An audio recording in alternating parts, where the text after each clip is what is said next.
I will now give the floor to one of our speakers. She is replacing Anke Hassel, who was one of the initiators of this conference. It was very, very sad to find herself in bed with a flu yesterday and also today, so she hasn't been able to come from Berlin. But we know from this morning's activities that she has sent an excellent replacement in Bettina Wagner. Bettina Wagner is something of the right hand of Anke Hassel at the Hertie School of Governance in Berlin. She has studied in Maastricht and in Bremen, and she has specialized in particular the issues that we are dealing with today on labor migration, on transitionatory regulations for labor migrants from Eastern Europe and these issues. I would ask Bettina to present the case of Germany. Please, Bettina, the stage is yours. And I will. Oops.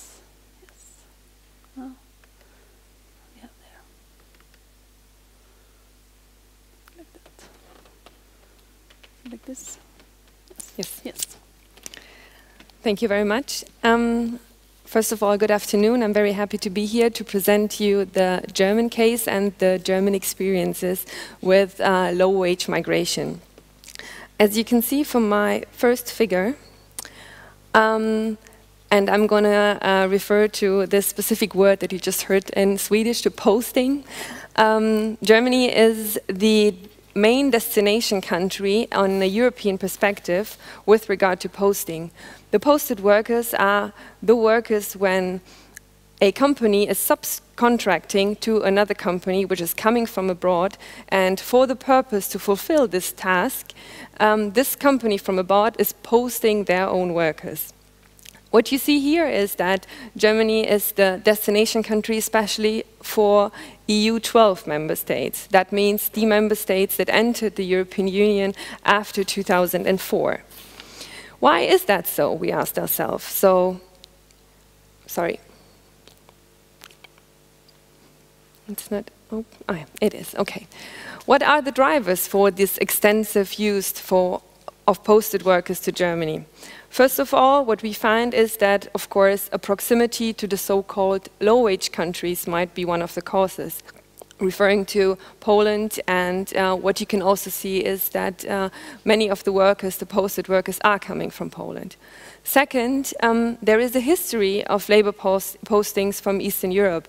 Long before the word posting was there, already in the early 90s, there were bilateral agreements signed between Germany and the post-communist countries, being Hungary, for example, as well as Romania, in order to transfer temporary workers into certain sectors.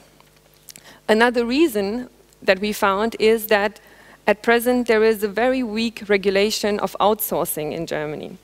What that means is that if you have a main contractor who is subcontracting, and this subcontractor is again subcontracting to a foreign company, the main contractor cannot really control what is happening within the subcontracting company. Because if he would do that, he would risk that he would be accused of bogus direct employment. And this is why, or this is a reason why that is presented by the employers, why they cannot control, and also they cannot cover for the labor conditions existing in the outsourced companies. Then the fourth reason is that, and this is a little bit difficult to explain, in Germany we use the transitional agreements on labor mobility. We used them in the first round, in the second round, and also now in the third round with Croatia, meaning that you restrict direct employment and access to the labor market. And what happens is, the moment that you restrict one way, you have an increase in the other way, in this case posting. And then, in comparison, especially to the Scandinavian countries, you have quite weak labor market institutions regarding low bargaining coverage, and at present we also have no minimum wage. And what you don't see, unfortunately, in the picture is that union density in Germany, we are here. Wait, this is Germany. So we have quite low union density, and with regard to collective bargaining coverage, it's again here in the lower middle.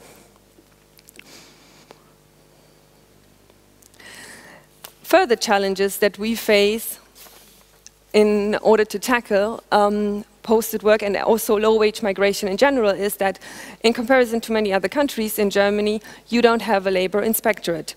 We have an agency called Financial Agency Combating Illicit Employment, but this one is mainly focusing on financial issues and financial frauds, not so much in representing and legally supporting workers that are exploited. Moreover, the whole workforce of this financial agency is 5,000 for Germany in total. Second is that so far, but this is at the moment in the process of changing, there has been a hesitant perspective of trade unions taken towards the inclusion of migrant workers, saying that membership is very difficult to apply to people that are highly mobile and might be only for a short-term duration in the country. Third of all, there is a lack of cooperation of migrant workers to prosecution, because what you find very often is that the migrant workers they are coming via a middleman or an agency which has brought them inside. And in order to prosecute, you would have to file the case within the country that they are at present and also the country of their origin. And this is where things become blurry. Then, of course, the economic perspective, which actually shows that there is a high financial incentive to exploit migrant workers. Because what you can do at present in certain sectors in Germany is to temporarily, via subcontractors, have workers in certain sectors that are working for the minimum wage of their home country. So you can have people coming from Romania working for the minimum wage in Romania in certain sectors in Germany, which is not even a third of the average wage which might exist in this sector in Germany.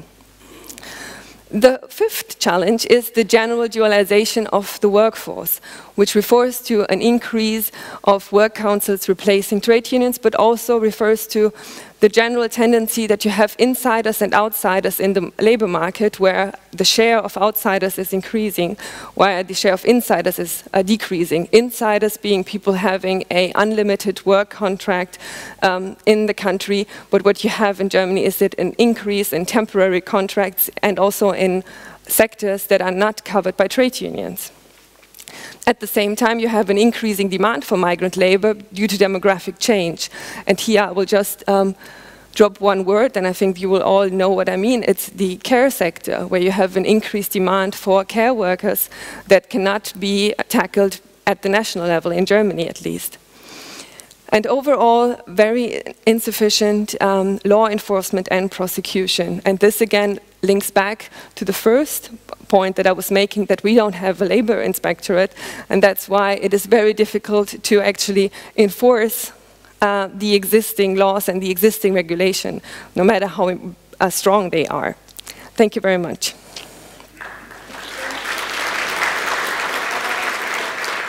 Henry, to just wait a second, Bettina, because I think just one question I would like to ask to you now. You are drawing quite you put on the next presentation so that we don't lose time, please. You draw quite a pessimistic picture, like labor migrants are coming to areas of the labor market where unions are already weak and getting weaker. There are laws there to regulate this, but they are not enforced. Are you pessimistic, or can you see any signs of this changing, of regulations being enforced, of unions gaining strength in some areas? What are your perspectives? I think there is one good example I can give, which is the meat processing industry, which has been neglected for a very long time by trade unions, employers associations, as well as by law enforcement agencies. And then 2 years ago, there has been an increased press coverage about the low wage and wage dumping, and also almost relations related to human trafficking within this sector, which has shown that then all of a sudden there was an increased interest on a political sphere as well as within the social partners. And due to this change and increasing interest, actually, meat processing has now, since last year, July, has a minimum wage. And I think even though this is only the first step within the solution, I think it actually shows that we need to enhance our attention on these problems and create a protective mechanism in sort of closing the borders, because I think migration is a reality. And as soon as you have an inclusive approach, you can also see the perspective of the migrant workers. I think you will find the solutions necessary for the sectors. Thank you very much, Bettina.